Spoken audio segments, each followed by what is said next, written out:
Hai, halo semuanya. Hai, halo semuanya. Sebelumnya perkenalkan kami dari Kelompok 2 Askara. Perkenalkan, saya Chloe absen 7. Saya Jessica absen 15. Saya Rishal absen 29. Saya El absen 30. Saya Teresia absen 35. Dan saya Vanessa absen 36. Tahukah kalian, bioteknologi atau rekayasa genetika adalah salah satu ilmu dan teknologi terapan yang dimanfaatkan makhluk hidup untuk memproduksi barang yang dapat dimanfaatkan oleh manusia. Bioteknologi sendiri dapat dimanfaatkan dalam berbagai bidang kehidupan, seperti pangan, kesehatan, industri, dan masih banyak lagi. Bioteknologi dibagi menjadi dua jenis, yaitu bioteknologi modern dan konvensional. Nah, di kesempatan kali ini, produk bioteknologi konvensional ramah lingkungan yang Askara buat pada proyek IL ini adalah Nata de Coco. Tapi sebelum itu, apa itu bioteknologi konvensional?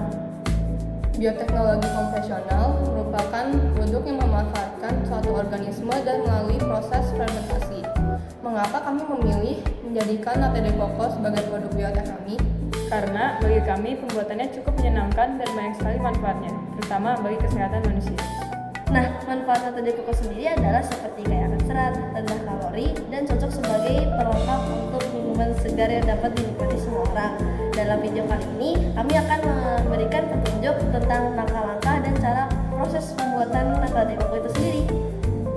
Bahan-bahan yang kita butuhkan adalah 1 liter air kelapa, 100 gram gula, 100 ml starter Acetobacterium xylinum, 2 sendok makan cuka, dan 100 gram ZA.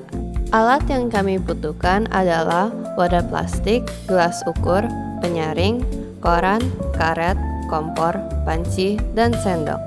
Pertama-tama, kita siapkan alat dan bahan yang kita perlukan untuk membuat Nata de Coco. Kemudian, mulailah menyaring 1 liter air kelapa tersebut hingga bersih. Kemudian, tuang air kelapa ke dalam panci, lalu tambahkan 100 gram gula pasir ke dalamnya. Gula tersebut akan berperan sebagai sumber karbon untuk pertumbuhan Acetobacterium xylinum yang akan digunakan. Ini sangat penting untuk proses fermentasi bakteri. Kemudian, panaskan kompor dan mulailah mengaduk air kelapa dan gula pasir hingga tercampur rata. Ingat, tidak perlu dimasak sampai airnya mendidih, cukup sampai gulanya larut dalam air kelapa. Setelah itu, tuang air kelapa ke dalam wadah plastik. Cuka dimasukkan ke dalam air kelapa dan diaduk hingga tercampur rata. Selanjutnya, ditambahkan pupuk ZA sebanyak 10 gram dan diaduk hingga larut sempurna.